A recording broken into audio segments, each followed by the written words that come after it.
Speed checking हुन्छ बिस्तारै जानुपर्छ यार यहाँ त अस्ति नै एकचोटि स्पिड चेकिङमा झन्डै पक्रायो झन्डै एउटा ट्रकले छेकेर मात्रै हो झन्डै क्या समातिसकेको थियो तर प्रुफ नभएर छोडिदिएको थियो क्या मलाई त्यही भएर बिस्तारै जानुपर्छ यहाँ चाहिँ यो एयरपोर्टको बाटोमा त पहिला चाहिँ अब चेकिङ हुन्थ्यो अहिले चाहिँ के छ म धेरै भयो नि त यहाँ नहिँडेको छैन रहेछ यहाँ छैन रहेछ ल चेकिङ छैन रहेछ चेकिङ भएपछि त फेरि चेकिङ छैन पहिला चाहिँ यहाँ चेकिङ बस्थ्यो क्या त्यो सुरुमा त यहाँ चेकिङ हुन्छ है भनेर डर देखाउनलाई नि होला यहाँ ठ्याक्कै यहाँ चेकिङ हुन्थ्यो क्या 7-8 जना पुलिस दाइहरू बस्नुहुन्थ्यो अनि अहिले त त्यस्तो रहेन रहेछ त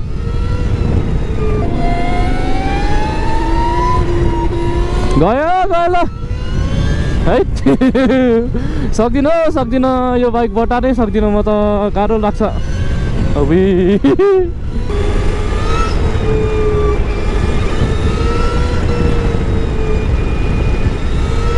कस्तो मजा आएको यार बिहान चिसो हावा खाँदै ल ल यो बसले के गरे फेरि ल ल ल ल ल ल ल के गर्नु भएको हजुर रे क्या गल्ती भइहाल्छ नि मान्छेबाट तर बस त लास्ट रफ कुदाउँछ यार ओहो यहाँ त के हो यहाँ पनि चेकिङ रहेछ क्या हो यार सो देख्न सक्नुहुन्छ ट्याकल लाएर यहीँ चेकिङ छ क्या कति चेकिङ हो आजकल त बिहान पनि यार धेरै पो रहेछ त चेकिङ हुने ठाउँहरू है गाडीको लागि होला स्पेसली चाहिँ बाइकलाई त गर्दैन होला गाडीको लागि चाहिँ हो क्या उहाँ हेर्नु न मरेको कुखुराहरू अब छ्या कतिवटा यो 20-25वटा मरेको कुखुरा रहेछ यहाँ भ्यानभित्र अब छ्या कहाँ गएर कसको भागमा पर्ने हो अब यो कुखुराहरू मरेको रहेछ यार कुखुराहरू त ऊ सबै 10-20वटा भनेको त टन्नै पो रहेछ त भित्र गाडीभरि है गयो ल स्वाटै ल कस्तो खतरा कुछ यार यो बाइक त मैले लगभग 30% मात्र बटारे होला क्या 30% फुल बटारे भन्दा तपाईँको 270 किलोमिटर जान्छ क्या यसको स्पिड कहाँ फुल बटार्ने यार त सिटीभित्र फुल बटाऱ्यो भने मलाई फेरि मार्छ गयो ल ओइ सेट ए भयो यो गाडी रोकिदिएर मलाई कन्फ्युज गराइदिएर यार त म त रेड लाइट बल्यो भन्नु थान क्या यो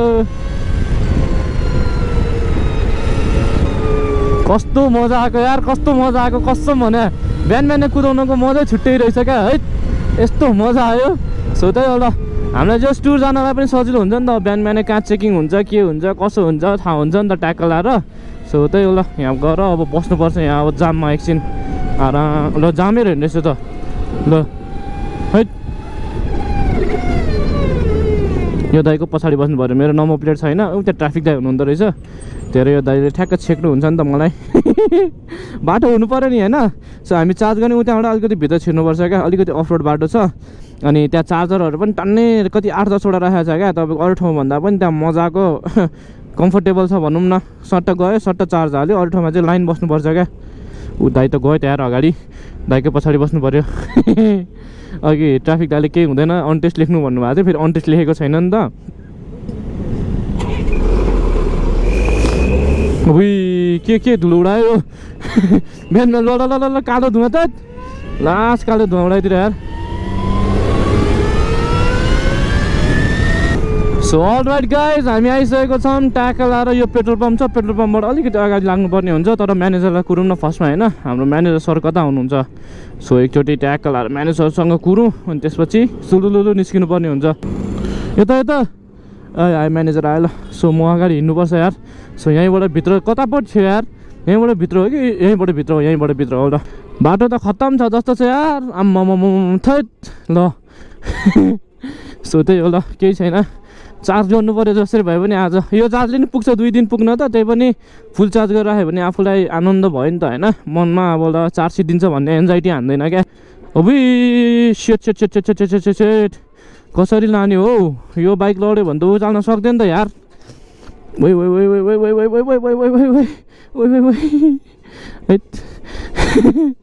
अब गाह्रो हुने भयो यस्तो बाटोमा त ल्याएको छ यार 58 लाखको बाइक हेर्नु न यार ल बाटो यस्तो छ के गर्नु ओए काले बाटो छोड कसको काले हो भागेर आयो जस्तो खुसी भइरहेछ बिचरा हैट यो सो त्यही हो गाइज कहिले काहीँ अब यस्तै हो यस्तै हो कहिले काहीँ अब होइन चलेगा कभी त चले ओ चिप्ले पावर बढी छ मासाला कस्तो यो बटारेको हो यो उ कस्तो पावर त एक्सिलेटर छुने बित्तिकै सुडुक्क पछाडिको उ गरिदिइहाल्छ क्या। है बिस्तारै जाउँ यार बिस्तारै ल। सो यही हो चार्जर देख्न सक्नुहुन्छ कि चार्ज छैन क्या हो, चार्जमा हाल्नुपर्ने हुन्छ।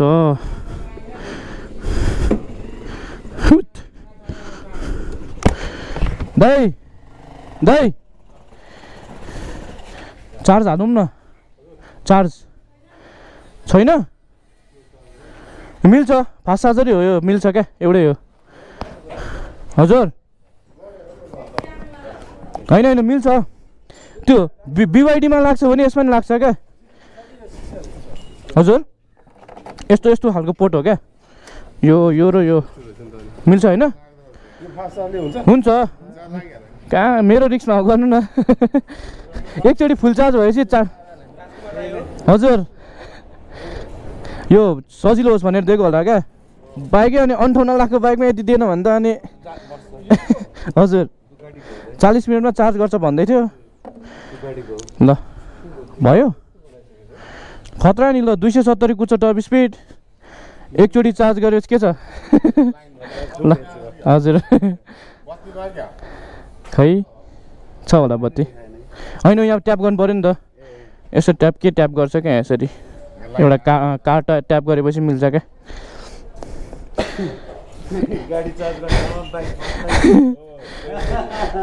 भाइ बाउलाई क्या बाइक ल्याएर यहाँ चार्ज गर्नु ल्यायो भन्नुभयो होला है मनमा नै त।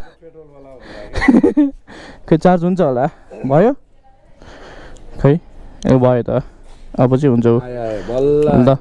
हाम्रो घरमा चाहिँ त्यो चार्जरै पुगेन क्या पावरै, अनि ल डिसी चार्ज इनिसियलाइजिङ भनिरहेछ। ल यो चाहिँ एकछिनमै हुन्छ। 1900 किलोवाटको हाल्नुपर्ने हामीले चार्जर चाहिँ 3200 किलोवाटको हालिदिएको, यसले त छाट्न थाल्यो क्या। सो ब्याट्री चाहिँ चार्ज भएन, अब यसलाई चाहिँ गाडीमा हालेर लानुपर्ने हुन्छ। ट्याक्क लाएर यहाँ चाहिँ यस्तो भनिरहेको छ क्या, वार्निङ दियो क्या, डिसी चार्ज इनिसियलाइजिङ के भनेर दिइरहेछ। सो त्यही भएर यसलाई कम्पनी लगेर अब उ गर्नुपर्ने भयो क्या। ब्याकलाइटहरू चाहिँ सब बलिरहेछ। सो त्यही हो। ल गाह्रो छ होइन सचिन। सो 3200 किलोवाटको रहेछ, हामीले चाहिँ 1900 किलोवाटको हाल्नुपर्ने 3200 को हाल्यो क्या। त्यसले गर्दाखेरि चाहिँ अब अलिकति गाह्रो भयो, ठिकै छ केही छैन होइन। यो साइन आयो क्या डिसी फास्ट चार्ज इनिसियलाइजिङ भनेर आयो क्या, केही छैन। ल यहाँ अब चार्ज अरू गाडी भइसक्यो, यहाँ हाम्रो मात्रै अड्केर बसिरहेछ क्या।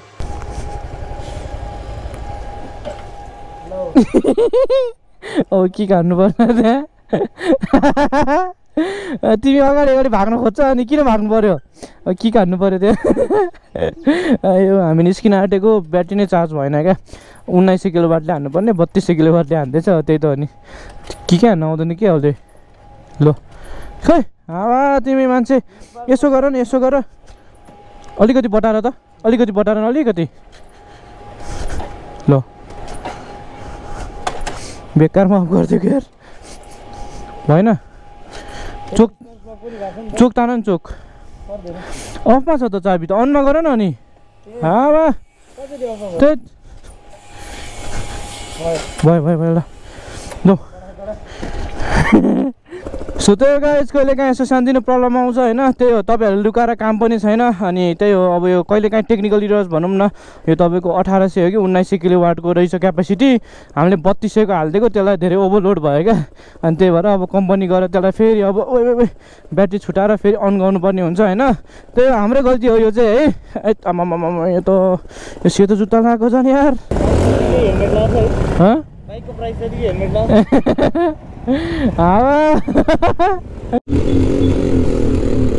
ठ्याक्कै सोरुम आएर पेट्रोल सिद्धियो हेर्न है। ल स्टार्टै हुँदैन, सोरुम आएरै पेट्रोल सिद्धिरह्यो क्या। सो त्यही होला, म सोरुम आइसकेको छु। अब यहाँ अब गाडी आउन लाग्छ होला आधी घन्टा जति, त्यति बेलासम्म यसो अब बसौँ न, के गर्नु गाह्रो छ। सो यहाँ चाहिँ चार्ज गरिरहेको रहेछ एज यु क्यान सी, यहाँ चाहिँ यसरी चार्ज हुन्छ। अब हाम्रोमा चाहिँ नभएर लगेको यार, यस्तो हुन्छ क्या चार्जर चाहिँ। सो त्यही होला। अनि सस्तो सस्तो 10 लाख 11 लाख 12 लाखको मोडलहरू पनि छ, यिनीहरू चाहिँ सस्तो सस्तो भयो। एजिबीको हेलमेटहरू छ, जस्तो तपाईँको ओरिजिनल यो चाहिँ ओरिजिनल एजिबी भयो। ट्याक्क लाएर K1हरू K2 K3हरू कुन चाहिन्छ होइन। सो त्यही होला, ट्याक्क लाएर ए के हो यसको प्राइस त 80,000 पो देख्छु त। ल यो त 80,000 को हेलमेट रहेछ, यहाँ 80,000 लेखेर रहेछ क्या। ल नयाँ डट बाइक यही हो, हामीले राख्यो भने 10 वटा रेन्टलमा यही राख्छ क्या। जुम्याप ट्याक्क लाएर अल नेपाल टुरमा पनि हामीले युज गरेको थियो बाइक, कतिलाई थाहा छ होइन। अनि अर्को भने यो चाहिँ तपाईँको नेकेड इलेक्ट्रिक बाइक भयो यो र त्यो चाहिँ सेमै हो इलेक्ट्रिक हो भनौँ न सबै सेम छ त्यो स्पोर्टमा भयो यो चाहिँ इलेक्ट्रिक भएको अनि अलिकति प्राइसको पनि डिफ्रेन्स होला यसमा चाहिँ किनभने अलिक त्योभन्दा कम प्राइसको होला यो चाहिँ मलाई फेभरेट मन पराएको चाहिँ त्यही हो क्या इगो योभन्दा नि टप मोडल हो त्यो मैले लगेकोवाला चाहिँ अरू त यिनीहरू चाहिँ सस्तोहरू 10-11 लाख 12 लाख 13 लाख हेरी छ यिनीहरू चाहिँ अब रेन्ज कुनले कति दिन्छ त्यो डिपेन्ड्स त्यो अनुसार छ